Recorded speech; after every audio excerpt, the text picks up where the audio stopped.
பத்ரு போர் இஸ்லாமிய போர்களில் முதலாவது போர். பத்ரு போருக்குரிய காரணம் என்ன என்பதை முதலில் நாம் தெரிந்து கொள்ளலாம்.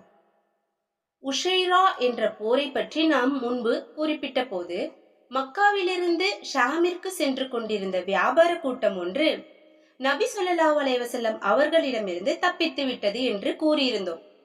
இந்த வியாபார கூட்டம் ஷாமிலிருந்து மக்காவிற்கு திரும்பும் நாள் நெருங்கிய போது, இதன் செய்தியை அறிந்து வருவதற்காக தல்ஹா இப்னு உபைதுல்லா மற்றும் சஅத் இப்னு ஸைத் ரலியல்லாஹு அன்ஹு ஆகிய இருவரை நபி ஸல்லல்லாஹு அலைஹி வஸல்லம் அவர்கள் மதீனாவின் வடக்கு திசையின் பக்கம் அனுப்பினார்கள். இவ்விருவரும் ஹௌரா என்ற இடத்தை அடைந்து அங்கு தங்கியிருந்தனர். அபு சுஃபியான் வியாபார கூட்டத்துடன் அந்த இடத்தில் அடைந்த போது, அந்த இருவரும் மதீனாவிற்கு திரும்பி செய்தியை நபி ஸல்லல்லாஹு அலைஹி வஸல்லம் அவர்களிடம் கூறினார்கள். இந்த வியாபார கூட்டம் மிக பெரிய அளவில் குறைஷி தலைவர்களுக்குரிய செல்வங்களுடன் சென்று கொண்டிருந்தது. இவர்களிடம் 50,000 தங்க நாணயங்களுக்கு குறையாத அளவு வியாபார பொருட்கள் 1000 ஒட்டகங்களில் வந்து கொண்டிருந்தன. ஆனால் இவ்வளவு பெரிய வியாபார கூட்டத்தை பாதுகாப்பதற்கு 40 வீரர்கள் மட்டுமே இருந்தனர். மக்காவாசிகளுக்கு பொருளாதார ரீதியாக மிகப்பெரிய சேதத்தை உண்டு பண்ணுவதற்கு இது முஸ்லிம்களுக்கு கிடைத்த பெரும் வாய்ப்பாகும். இந்த சேதத்தை ஏற்படுத்திவிட்டால் காலங்காலமாக காஃபிர்களின் உள்ளங்கள் துடிதுடித்து கொண்டே இருக்கும். இப்பொழுது நபி ஸல்லல்லாஹு அலைஹி வஸல்லம் அவர்கள் முஸ்லிம்களுக்கு அறிவிப்பு செய்தார்கள். இதோ குறைஷிகளின் வியாபார கூட்டம் அவர்களின் பொருட்களுடன் வருகிறது. அந்த கூட்டத்தை நோக்கி நீங்கள் புறப்படுங்கள். அல்லாஹ் அந்த பொருட்களை உங்களுக்கு அளிக்க கூடும் என்று நபி ஸல்லல்லாஹு அலைஹி வஸல்லம் அவர்கள் கூறினார்கள். இப்போரில் கலந்து கொள்ள வேண்டும் என நபி ஸல்லல்லாஹு அலைஹி வஸல்லம் அவர்கள் எவரையும் வலியுறுத்தவில்லை. காரணம், வியாபார கூட்டத்திற்கு பதிலாக மக்காவின் படையினருடன் பத்ரு மைதானத்தில் பெரிய அளவில் மூர்க்கமான சண்டையும் மோதலும் நிகழும் என்று அவர்கள் எதிர்பார்க்கவில்லை. அதாவது செல்வங்களுக்கு பதில் சண்டை நிகழும் என்று அப்பொழுது நபி ஸல்லல்லாஹு அலைஹி வஸல்லம் அவர்களுக்கு தெரியாததால் இப்பயணத்தில் கலந்து கொள்வது அவரவரின் விருப்பம் என்று நபி ஸல்லல்லாஹு அலைஹி வஸல்லம் விட்டுவிட்டார்கள். இதற்கு முன்பு தாங்கள் கண்ட சிறிய பெரிய இராணுவ பயணங்களில் நிகழ்ந்ததை போன்றுதான் இந்த பயணத்திலும் நிகழும் என்றெண்ணி அதிகமான நபித்தோழர்கள் இப்பயணத்தில் கலந்து கொள்ளாமல் மதீனாவிலேயே தங்கிவிட்டனர். இதை நபி ஸல்லல்லாஹு அலைஹி வஸல்லம் அவர்களும் குற்றமாக கருதவில்லை. இஸ்லாமிய படையும் அதற்கு தளபதிகள் நியமிக்கப்படுவது. நபி ஸல்லல்லாஹு அலைஹி வஸல்லம் அவர்கள் மதீனாவில் இருந்து வெளியேற ஆயத்தமானார்கள். அவர்களுடன் 310க்கும் மேற்பட்டவர்கள், 313 அல்லது 314 அல்லது 317 வீரர்கள் வெளியேறினார்கள். அதாவது 82 அல்லது 83 அல்லது 84 முஹாஜிர்களும், அவுஸ் கிளையை சேர்ந்த 61 அன்சாரிகளும், கஸ்ரஜ் கிளையை சேர்ந்த 170 அன்சாரிகளும் இருந்தனர். மதீனாவிலிருந்து வெளியேறும் போது எவ்வித ஆரவாரமும் இல்லாமல் குறைவான தயாரிப்புடன் தான் முஸ்லிம்கள் சென்றார்கள். முஸ்லிம்களிடம் 1 அல்லது 2 குதிரைகளே இருந்தன. ஜுபைர் இப்னு அவ்வாம் ரலியல்லாஹு அன்ஹு அவர்களிடம் 1 குதிரையும், மிக்தாத் இப்னு அஸ்வத் ரலியல்லாஹு அன்ஹு அவர்களிடம் 1 குதிரையும் இருந்தது. மேலும் 70 ஒட்டகங்கள் மட்டுமே இருந்தன. அதில் ஓர் ஒட்டகத்திற்கு 2 அல்லது 3 மாறி மாறி பயணம் செய்தனர். நபி ஸல்லல்லாஹு அலைஹி வஸல்லம் அவர்கள் மற்றும் ரலியல்லாஹு அன்ஹு அவர்கள் மற்றும் மர்சத் இப்னு அபு மர்சத் கனவி ரலியல்லாஹு அன்ஹு ஆகிய மூவரும் ஒரே ஒட்டகத்தில் மாறி மாறி பயணம் செய்தனர். மதீனாவில் அங்கு தொழுகை நடத்துவதற்கும் பிரதிநிதியாக அப்துல்லா இப்னு உம்மு மக்தும் ரலியல்லாஹு அன்ஹு அவர்களை நபி ஸல்லல்லாஹு அலைஹி வஸல்லம் அவர்கள் நியமித்தார்கள். நபி ஸல்லல்லாஹு அலைஹி வஸல்லம் அவர்கள் மதீனாவில் இருந்து வெளியேறி ரௌஹா என்ற இடத்தை அடைந்த போது அபு லுபாபா இப்னு அப்துல் முன்திர் ரலியல்லாஹு அன்ஹு அவர்களை பிரதிநிதியாக நியமித்து மதீனா அனுப்பி வைத்தார்கள். இப்போருக்கான பொதுவான தலைமைத்துவத்தின் வெள்ளை கொடியை முஸ்ஹாப் இப்னு உமைர் ரலியல்லாஹு அன்ஹு அவர்களிடம் வழங்கினார்கள். படையை 2 பிரிவாக ஆக்கினார்கள். முதல் படை முஹாஜிர்களின் படை. இதற்குரிய கொடியை அலி இப்னு அபு தாலிப் ரலியல்லாஹு அன்ஹு அவர்களிடம் கொடுத்தார்கள். இக்கொடிக்கு உகாப் என்று சொல்லப்பட்டது. இரண்டாவது படை அன்சாரிகளின் படை. இதற்குரிய கொடியை சஅத் இப்னு முஆத் ரலியல்லாஹு அன்ஹு அவர்களிடம் கொடுத்தார்கள். இந்த இரு படைகளின் கொடியும் கருப்பு நிறமுடையதாக இருந்தது. படையின் வலப்பக்க பிரிவிற்கு ஜுபைர் இப்னு அவ்வாம் ரலியல்லாஹு அன்ஹு அவர்களை தலைவராக்கினார்கள். இடப்பக்க பிரிவிற்கு மிக்தாத் இப்னு அமர் ரலியல்லாஹு அன்ஹு அவர்களை தலைவராக்கினார்கள். நாம் முன்பு கூறியது போன்று இவ்விருவர்தான் குதிரை வீரர்களாக இருந்தார்கள். போரின் கடைசி பிரிவிற்கு கைஸ் இப்னு அபு ரலியல்லாஹு அன்ஹு அவர்களை தலைவராக்கினார்கள். மற்றபடி பொது தளபதியாகவும் படையை வழி நடத்துபவராகவும் நபி ஸல்லல்லாஹு அலைஹி வஸல்லம் அவர்களே விளங்கினார்கள். மக்காவில் எச்சரிப்பவர். வியாபார கூட்டத்திற்கு பொறுப்பாக இருந்த அபு சுஃபியான் மிகுந்த எச்சரிக்கையுடனும் பாதுகாப்புடனும் இருந்தார். மக்காவின் பாதை இப்போது ஆபத்துகள் நிறைந்தது என்பதையும் அறிந்திருந்தார். எனவே செய்திகளை சேகரித்தவராக தனக்கு எதிர்வரும் வாகனிகளிடம் நிலைமைகளை விசாரித்துக் கொண்டே பயணித்தார். அப்போது முஹம்மது ஸல்லல்லாஹு அலைஹி வஸல்லம் அவர்கள் தங்கள் தோழர்களை அழைத்துக் கொண்டு இந்த வியாபார கூட்டத்தை கைப்பற்ற புறப்பட்டு விட்டார்கள் என்ற செய்தி அபு சுஃபியானுக்கு கிடைத்தது. அபு சுஃபியான் உடனடியாக லம்லம் இப்னு அமர் அல் கிஃபாரி என்பவருக்கு கூலி கொடுத்து மக்காவிற்கு சென்று தங்கள் வியாபார கூட்டத்தை காப்பாற்றிக் கொள்ள விரைந்து வருமாறு குறைஷிகளுக்கு அறிவிப்பு செய்ய அனுப்பி வைத்தார். லம்லம் மக்காவிற்கு விரைந்து பத்னுல் வாதி என்ற இடத்தில் ஒட்டகத்தின் மீது நின்றவாறு அனைவரையும் அழைத்தார். மேலும் ஒட்டகத்தின் மூக்கை அறுத்து அதன் மேலுள்ள கஜாவா பெட்டியையும் மாற்றி அமைத்து தன் சட்டையையும் கிழித்து கொண்டார். பின்பு குறைஷிகளே, வியாபார கூட்டம் அபு சுஃபியானுடன் வந்து கொண்டிருக்கும் செல்வங்களை முஹம்மத் தன் தோழர்களுடன் வழிமறிக்க கிளம்பி விட்டார். அது உங்களுக்கு கிடைக்கும் என்று நான் கருதவில்லை. உதவி, காப்பாற்றுங்கள் என்று உரக்க கத்தினார். இதை கேட்ட மக்காவாசிகள் அங்கும் இங்கும் ஓடலானார்கள். என்ன, முஹம்மதும் அவரது தோழர்களும் எங்கள் வியாபார கூட்டம் இப்னுல் ஹல்ரமியின் வியாபார கூட்டத்தை போன்று ஆகிவிடும் என்று எண்ணுகிறார்களா? ஒரு காலும் அவ்வாறு ஆகாது. அல்லாஹ்வின் மீது ஆணையாக அவர் எதிர்பார்க்காதது நடக்க போகிறது. அதை அவர் நன்கு அறிந்து கொள்வார் என்று பேசிக்கொண்டனர். மக்காவில் உள்ள அனைவரும் வெளியேற தயாரானார்கள். அப்படி தன்னால் முடியவில்லையானாலும் தனக்கு பதிலாக மற்றொருவரை அனுப்பி வைத்தார்கள். மக்காவில் உள்ள பிரசித்த பெற்ற பிரமுகர்கள் அனைவரும் இப்போரில் கலந்து கொண்டனர். ஆனால் அதில் கலந்து கொள்ள முடியாத அபுலஹப் மட்டும் தனக்கு கடன் தர வேண்டிய ஒருவரை தனக்கு பகரமாக அனுப்பினான். மேலும் குறைஷிகள் தங்களை சுற்றியுள்ள அரபியர்கள் அனைவரையும் ஒன்று சேர்த்தனர். அதே கிளையினரை தவிர அனைத்து கூட்டத்தினரும் அதில் கலந்து கொண்டனர். அதே கிளையினரிலிருந்து ஒருவர் கூட கலந்து கொள்ளவில்லை. மக்கா படை புறப்படும் போது அதில் 1300 வீரர்கள் இருந்தனர். இவர்களிடம் 100 குதிரைகளும் 600 கவச ஆடைகளும் இன்னும் குறிப்பிட்டு சொல்ல முடியாத அளவிற்கு அதிகமான ஒட்டகங்களும் இருந்தன. இந்த படையின் பொது தலைவனாக அபுஜஹல் இப்னு ஹிஷாம் இருந்தான். இந்த படையின் செலவு செய்வதற்குரிய பொறுப்பை குறைஷிகளின் 9 முக்கியஸ்தர்கள் ஏற்றுக்கொண்டனர். ஒரு நாள் 9 ஒட்டகம், மற்றொரு நாள் 10 ஒட்டகம் என அறுத்து உணவளித்தனர். மக்காவின் படை புறப்படுகிறது. இப்படை தங்கள் இல்லங்களிலிருந்து புறப்பட்ட நிலையை அல்லாஹ் இவ்வாறு விவரிக்கின்றான். பெருமைக்காகவும் மனிதர்களுக்கு காண்பிப்பதற்காகவும் தங்கள் வீடுகளிலிருந்து முஸ்லிம்களை எதிர்க்க பத்ரு போருக்கு புறப்பட்டனர். மேலும் மக்களை அல்லாஹ்வுடைய பாதையில் செல்வதை தடை செய்கின்றனர். அல்லாஹ்வுடனும் அவனுடைய தூதருடனும் போர் செய்வதற்காக தங்கள் முழு தயாரிப்புடனும் ஆயுதங்களுடனும் புறப்பட்டனர். மேலும் முஸ்லிம்கள் தங்கள் வியாபார கூட்டத்தை தாக்குவதற்கு துணிவு கொண்டதை பார்த்து மிகுந்த கோபத்துடனும் வெறியுடனும் புறப்பட்டனர்.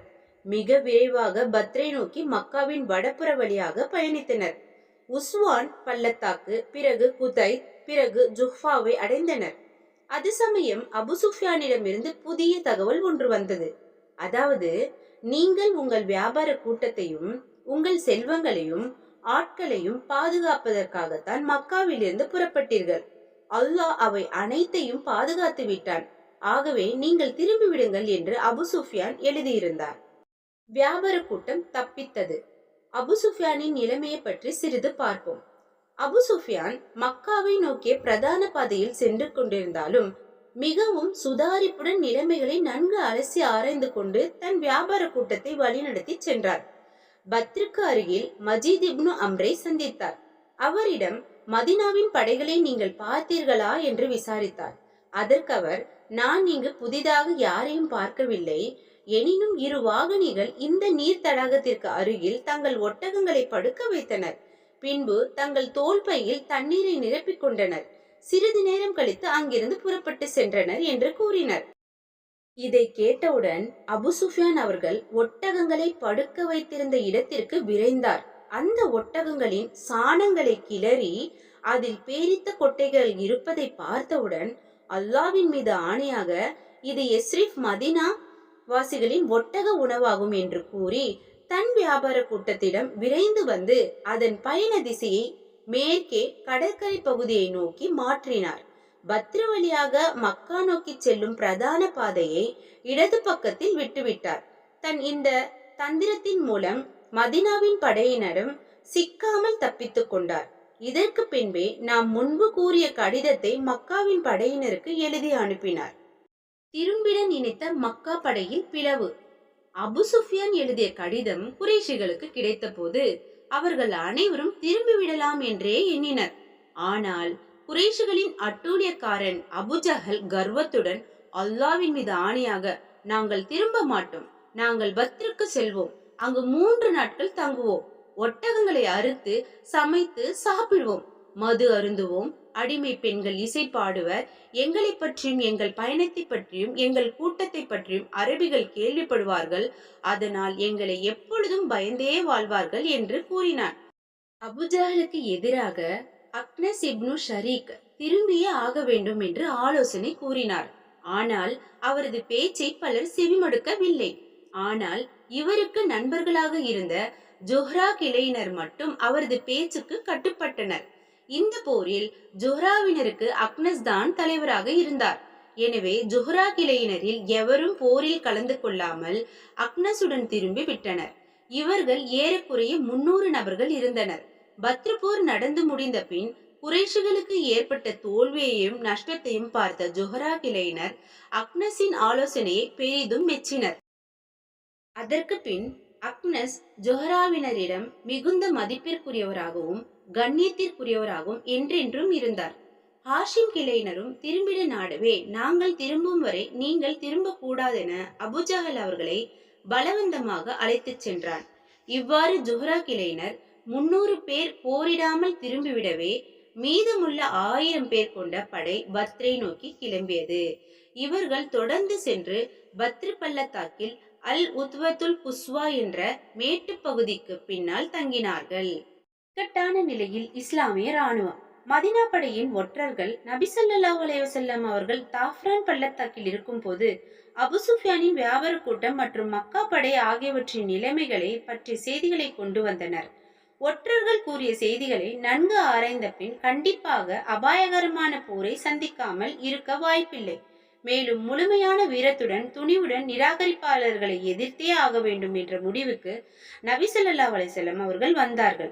மக்கா படைகளை எதிர்க்காமல் விட்டுவிட்டால் அந்த பகுதியில் அவர்கள் தங்களின் இராணுவம் மற்றும் அரசியல் செல்வாக்கை நிலைநிறுத்தி விடுவார்கள். இதனால் முஸ்லிம்களுக்கு அந்த பகுதி மக்களிடம் கேவலமும் அவமானமும் ஏற்படலாம். இஸ்லாமிய அழைப்பு பணி தன் வலிமையை இழந்து விடலாம். இஸ்லாமின் மீது வெறுப்பு பகையும் கொண்ட ஒவ்வொரு முஸ்லிம்களுக்கு தீங்கு செய்ய துணிவு கொள்ளலாம். இவற்றை கருத்தில் கொண்டு நபி ஸல்லல்லாஹு அலைஹி வஸல்லம் அவர்கள் மக்கா படையினரை எதிர்த்தே ஆக வேண்டும் என்ற உறுதியான முடிவுக்கு வந்தார்கள். முஸ்லிம்கள் சண்டையிடாமல் தங்களின் ஊருக்கு திரும்பிவிடுவதால் மக்கா எதிரிகள் மதினா வரை படையெடுத்து வரமாட்டார்கள் என்பதற்கு எவ்விதமான உத்தரவாதமும் இல்லை. ஆகவே ஒருவேளை முஸ்லிம்கள் மதினா திரும்பி இருந்தால் அவர்களுக்கு மிகப்பெரிய அவப்பெருமும் மற்றவர்களிடம் அவர்களை பற்றிய அச்சமற்ற தன்மையும் துணிவும் பிறந்திருக்கும். ஆலோசனை சபை. திடீரென ஏற்பட்ட அபாயகரமான சூழ்நிலையை கருதி நபி ஸல்லல்லாஹு அலைஹி வஸல்லம் அவர்கள் இராணுவத்தின் உயர்மட்ட ஆலோசனை சபையை கூட்டினார்கள். அதில் தற்போதுள்ள நிலைமையை சுட்டிக்காட்டி தங்கள் படையினருடன் அதன் தளபதிகளுடனும் கருத்துக்களை பரிமாறிக் கொண்டார்கள். அப்போது சிலருடைய உள்ளங்கள் அச்சத்தால் நடுங்கின. ரத்தம் சிந்தும்படியான போரை பயந்தனர். இவர்களை பற்றித்தான் அல்லாஹ் தன் திருமறையில் இவ்வாறு கூறுகிறான்: நபியே, உங்கள் இறைவன் உங்கள் இல்லத்திலிருந்து சத்தியத்தை கொண்டு உங்களை வெளியேற்றிய சமயத்தில் நம்பிக்கையாளர்களின் ஒரு கூட்டத்தினர் உங்களுடன் வர விரும்பாதவாறே போர் செய்வது அவசியம் என அவர்களுக்கு தெளிவாக தெரிந்த பின்னரும் இந்த உண்மையான விஷயத்தில் அவர்கள் உங்களுடன் தர்கிக்கின்றனர். தங்கள் கண்ணால் காணும் மரணத்தின் பக்கமே அவர்கள் ஒட்டிச் செல்லப்படுகின்றனர் போலும். ஆனால் படையின் தளபதிகளோ மிக துணிவுடன் இருந்தார்கள். அபூபக்கர் ரலியல்லாஹு அன்ஹு எழுந்து பேசினார்கள். அழகாக பேசி முடித்தார்கள். பின்பு உமர் ரலியல்லாஹு அன்ஹு எழுந்து அவர்களும் அழகாக பேசினார்கள். பின்பு மிக்தாத் இப்னு அமர் ரலியல்லாஹு அன்ஹு எழுந்து பேசினார்கள். அல்லாஹ்வின் தூதரே, அல்லாஹ் உங்களுக்கு காட்டிய வழியில் செல்லுங்கள். நாங்கள் உங்களுடன் இருக்கிறோம். அல்லாஹ்வின் மீது சத்தியமாக சங்கை மிகு குர்ஆனில் மூசாவே, அவர்கள் அதில் இருக்கும் வரை ஒரு காலம் நாங்கள் அதில் செல்லவே மாட்டோம். நீங்கள் உங்கள் இறைவனும் அங்கு சென்று அவர்களுடன் போர் புரியுங்கள். நிச்சயமாக நாங்கள் இங்கேயே உட்கார்ந்து கவனித்துக் கொண்டிருப்போம் என்று இஸ்ரவேலர் நபி மூசா அலைஹிஸ்ஸலாம் அவர்களிடம் கூறியதை போல் நாங்கள் உங்களிடம் கூற மாட்டோம். மாறாக நீங்களும் உங்கள் இறைவனும் போர் புரியுங்கள். நாங்களும் உங்கள் இருவருடன் சேர்ந்து போர் புரிவோம். சத்தியத்தை கொண்டு உங்களை அனுப்பியவின் மீதானையாக நீங்கள் எங்களை அழைத்து கொண்டு பர்குல் கெமாத் என்ற இடம் வரை சென்றாலும் நாங்களும் உங்களுடன் மிக துணிவுடன் வருவோம். இவ்வாறு மிக்தாத் ரலியல்லாஹு அன்ஹு கூறி முடித்தார். அவரின் வீர உரையை கேட்டு நபி ஸல்லல்லாஹு அலைஹி வஸல்லம் அவர்களை பாராட்டி புகழ்ந்து அவருக்காக பிரார்த்தனை புரிந்தார்கள். இந்த 3 தளபதிகளும் முஹாஜிர்களில் உள்ளவர்கள். முஹாஜிர்கள் படையில் மிக குறைவானவர்களாகவே இருந்தார்கள். நபி ஸல்லல்லாஹு அலைஹி வஸல்லம் அவர்கள் அன்சாரி தளபதிகளின் கருத்துக்களை அறிய விரும்பினார்கள். ஏனெனில் இவர்கள்தாம் அதிகமாக இருந்தனர். மேலும் போரினால் ஏற்படக்கூடிய விளைவுகளும் அன்சாரிகளையே அதிகம் பாதிக்கக்கூடியதாக இருக்கும். நபி ஸல்லல்லாஹு அலைஹி வஸல்லம் அவர்கள் அக்காபாவில் செய்து கொண்ட உடன்படிக்கையில் அன்சாரிகள் மதினாவிற்கு வெளியில் சென்று போர் புரிய வேண்டும் என்ற நிபந்தனை இல்லாமல் இருந்தது. ஆகவேதான் நபி ஸல்லல்லாஹு அலைஹி வஸல்லம் அவர்கள் அன்சாரிகளின் கருத்து கேட்க விரும்பினார்கள். 3 தளபதிகளின் பேச்சை கேட்டதற்கு பின்பு அன்சாரிகளை மனதில் கொண்டு, மக்களே, எனக்கு ஆலோசனை கூறுங்கள் என்று பொதுவாக கூறினார்கள். நபி ஸல்லல்லாஹு அலைஹி வஸல்லம் அவர்களின் நோக்கத்தை விளங்கி கொண்ட அன்சாரிகள் தளபதியாக இருந்த சஅத் இப்னு முஆத் ரலியல்லாஹு அன்ஹு அவர்கள் நபி ஸல்லல்லாஹு அலைஹி வஸல்லம் அவர்களிடம், அல்லாஹ்வின் மீது சத்தியமாக, அல்லாஹ்வின் தூதரே, எங்களிடம் கேட்பது போல் தெரிகிறதே என்றார். அதற்கு நபி ஸல்லல்லாஹு அலைஹி வஸல்லம் அவர்கள் ஆம் என்றார்கள். சஅத் இப்னு முஆத் ரலியல்லாஹு அன்ஹு அவர்கள் எழுந்து பின்வருமாறு பதிலளித்தார்கள். நாங்கள் உங்களை விசுவாசித்தோம். உங்களை உண்மையானவர்கள் என நம்பினோம். நீங்கள் கொண்டு வந்ததுதான் சத்தியம் என்று சாட்சி கூறினோம். இதை ஏற்று உங்களின் கட்டளைகளை செவிமடுத்தோம். அதற்கு கட்டுப்படுவோம் என்று உடன்படிக்கையும் ஒப்பந்தமும் செய்து கொடுத்தோம். எனவே நீங்கள் விரும்பிய வழியில் செல்லுங்கள். உங்களை சத்தியத்தை கொண்டு அனுப்பிய இறைவன் மீது ஆணையாக நீங்கள் எங்களை அழைத்து கொண்டு கடலுக்குள் மூழ்கினால் நாங்களும் மூழ்குவோம். எங்களிலிருந்து ஒருவரும் பின்தங்கிவிட மாட்டார்.